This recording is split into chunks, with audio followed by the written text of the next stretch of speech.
This is Midday Sunday. We're coming up on the 4th anniversary of the death of Kelly Thomas in Fullerton. His father, Ron, is here.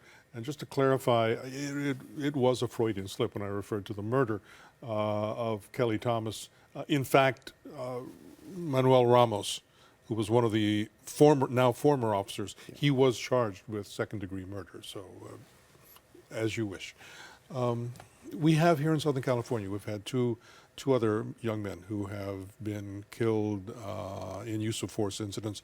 One is El Ford, who also had some emotional, some mental issues, like Kelly, and then the man who called himself Africa on Skid Row. Yeah.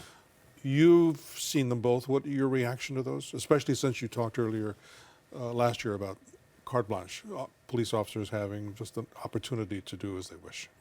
Yeah, both are tragic, especially with the mentally ill. The gentleman on Skid Row, he left the officers no choice. This is my view. They had to get him. He ran into his tent. What was he going in for? They brought him out. And I don't want to sit here and second guess the LAPD. They've been very, very good to me, but I do have to wonder why a firearm was pulled on the man, and if so, why so close to him to where he could actually go up and grab it, which he did as he's laying on the ground. And then it's all the what was he thinking kind of scenarios. Perhaps there was better ways to handle that. Yeah. And all of them are a tragedy. And that's why all these officers are going through special training now on how to deal with the mentally ill.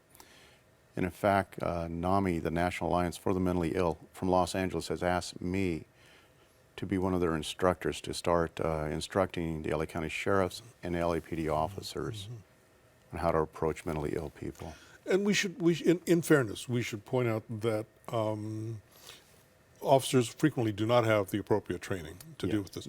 And the overwhelming majority of them, as a guest a few weeks ago here on Midday Sunday, said, they don't get up and go to work and say, what homeless person can I cause serious damage to? Right. They're honest, they're decent human beings. Yes. But there's something out there that just happens. The situation this week where you've got a law enforcement, was a deputy sheriff, I guess he was, come to find out he may not have had appropriate training. That's got, and just for the record, Leroy Baca, our former sheriff here in Los Angeles County, early on in one of his terms, was a situation where a lot of people had badges, a lot of people, and they were not law enforcement, but they were contributors to his campaigns. Sure. Yeah, and even Orange County, they did that. You had assistant sheriffs that had no law enforcement background prior years ago. That is the big problem. They are not trained adequately in the academies to deal with the mentally ill and or homeless situations. And that's why, people say, well, they need more training. Well, they don't necessarily need, they certainly need training, but the training has to be revamped because everything a law enforcement officer learns, as I'm sure you know, is post-certified. Peace Officer Standards and Training Certified. So you can just keep teaching them, but you're teaching them the same thing that's not working now. So the training needs to be revamped completely. In order to work with the mentally ill, first thing you need to learn is how to de-escalate. If you can't de-escalate a man who is just ranting and raving and recognize he's mentally ill and he's just going to scream for a while because that's what he does, you're never going to get the situation under control. So they need to have the training revamped completely. Post needs to look at it, recertify it, go through it all, or it's never going to work. Yeah. There is a documentary being produced now. Tell us about that. The documentary, it's 95 minutes long. I've been working with Del Weston, president of Action on Film, International Film Festival, amazing man, and we've got this documentary. It'll air in August at the Film Festival in Monrovia, is when it'll premiere. But it goes through the later life of Kelly, what happened to him, my efforts to get justice, other families, members of the community, business owners speaking about Kelly in a very positive light. It's very eye-opening, and quite honestly, it's not easy to watch in some places of it. But you've got to see it. I mean, this is what's happening out there everywhere. Mr. Weston has very graciously provided us with a clip from the film. And I feel I should apologize or warn you in advance because it's going to be another one of those Yeah. gut-wrenching moments. I've seen it, and thank you. Okay, so take a look. This is from the due to be released in August. August.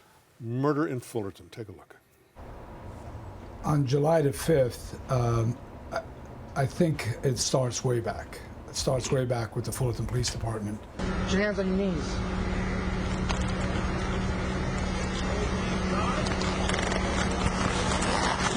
No. See my fist? Yeah, what about him? He's getting ready to fuck you up. Oh, he was a beautiful person. I mean that, he really was. Get on the ground!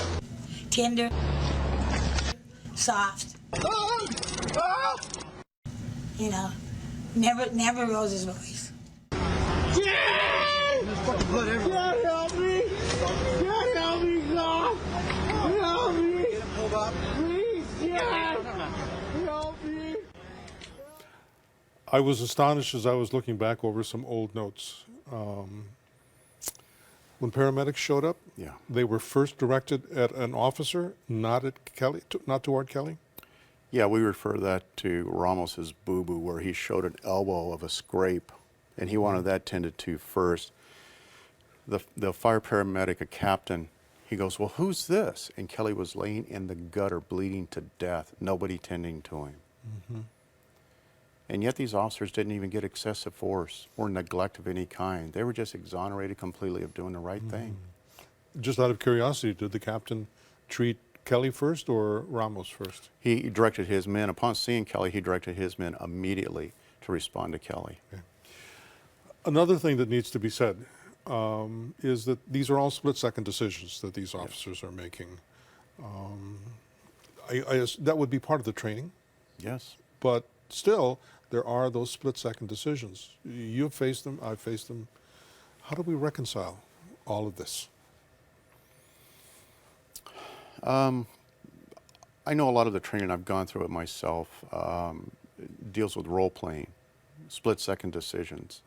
How do you respond to it? They try and teach you how to respond to those kind of things. Where the officers in my son's case had a lot of time to toy with him, Which you can see in the video. which you can see. And I want to make it perfectly clear, those are not good police officers in my eyes. Those are not the professionals who did this. I am not talking about the good men and women of law enforcement when I say toying with them. These are just a rogue group who decided to have their own agenda with my son.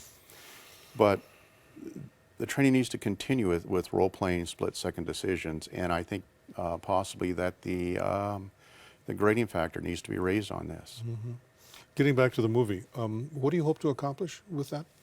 Awareness. I want awareness. I want police departments around the nation to really start looking at their officers and get a hold of the use of force policies, change them.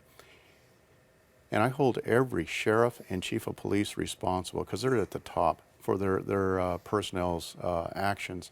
And anytime they shoot somebody that's unarmed and unwarranted, they start beating them, doing all these things to them tragically, they need to be fired. And then I also hold all district attorneys responsible for filing the charges. That's what I want. I want the awareness. And a huge, huge thing that I want is the Peace Officer Bill of Rights change, where 4 states have done it now. The Supreme Courts have come down and changed this to where we, the people, do have the absolute right to know when an officer has been disciplined or has citizen complaints against them. Don't want to know nothing else about them in their personnel jackets. If they've done something wrong, we, the citizens, have a right to know. That needs to be changed in California. Absolutely.